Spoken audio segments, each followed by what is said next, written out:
Patrick Jagou, Sentier d'auteur, la Jagou d'émissions littéraires, produite en partenariat avec la Société des auteurs savoyards. Aujourd'hui, j'ai le plaisir d'accueillir Colombe Pringle. Colombe Pringle, où êtes-vous né? Êtes-vous savoyarde? Non, je ne suis pas savoyarde et d'ailleurs j'ai une relation assez distante avec les montagnes, enfin du moins quand j'étais jeune parce que j'allais au sport d'hiver mais surtout pour les boîtes de nuit. Non, je suis né à Paris et je suis franco-britannique, donc mes deux cœurs sont l'Angleterre et la France et surtout Londres et Paris. Colombe Pringle, dans quelles circonstances avez-vous commencé à écrire? Bien, j'ai commencé très tôt dans la mesure où j'étais journaliste, enfin je le suis depuis 40 ans, mais écrire pour vraiment écrire, c'est-à-dire en disant je ou en tous les cas en me permettant de penser et non pas pour raconter ce que j'ai vu ou pour témoigner, c'est ma première expérience. Avant, j'ai fait des livres, mais qui sont plus des livres pour des marques et des choses comme ça. Voilà. Donc, en réalité, c'est votre premier livre? C'est mon premier vrai livre. Vous savez, on a des faux, on a des vrais. C'est comme les amis. C'est mon premier vrai livre à moi. Voilà. De moi et à moi.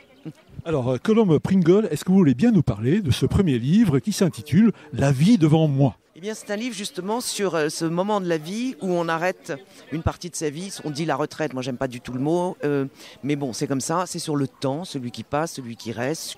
Moi, je veux pas trop me retourner, mais je crois que cette période autour de 60 ans, 65 ans, où on commence à se poser des questions, où le corps fout le camp, où l'amour peut foutre le camp, mais aussi peut vous tomber dessus, où les enfants s'en vont, où les parents se fatiguent, est un temps, au fond, très intéressant pour ma génération. Parce qu'on est différente de celle de nos grands-mères. On n'a pas une âme de grand-mère. On est différente de celle de nos mères, même si ma mère était très féminine. Je suis la fille de Flora Groux, la nièce de Benoît, donc j'ai été élevée dans un contexte de femmes très audacieuses et avant-garde. Donc c'est sur le temps, c'est sur l'âge, c'est sur les hommes, c'est sur les enfants, c'est sur les rides et sur ce qu'il faut accepter et ce contre lequel on peut un peu lutter. Colombe Pringle, parmi nos auditeurs, nous avons des gens qui sont des auteurs débutants. Donc vous êtes journaliste, même si c'est votre premier livre, vous avez beaucoup écrit.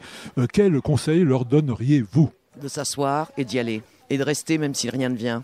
Et puis c'est quand même une immense jouissance. C'est un bonheur absolu. On a une double vie quand on écrit, c'est-à-dire qu'on a rendez-vous avec soi-même. Ma mère disait « j'ai rendez-vous avec moi-même » et je trouvais ça grotesque.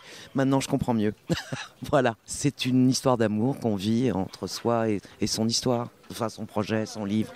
Voilà. Chers auditeurs, nous parlions aujourd'hui de l'ouvrage de Colombe Pringle intitulé « La vie devant moi », publié aux éditions Jean-Claude Lattès. Voilà, Colombe Pringle, je vous remercie. Sentier d'auteur, c'est fini pour aujourd'hui. Arvi les amis, et à la semaine prochaine si ça vous dit.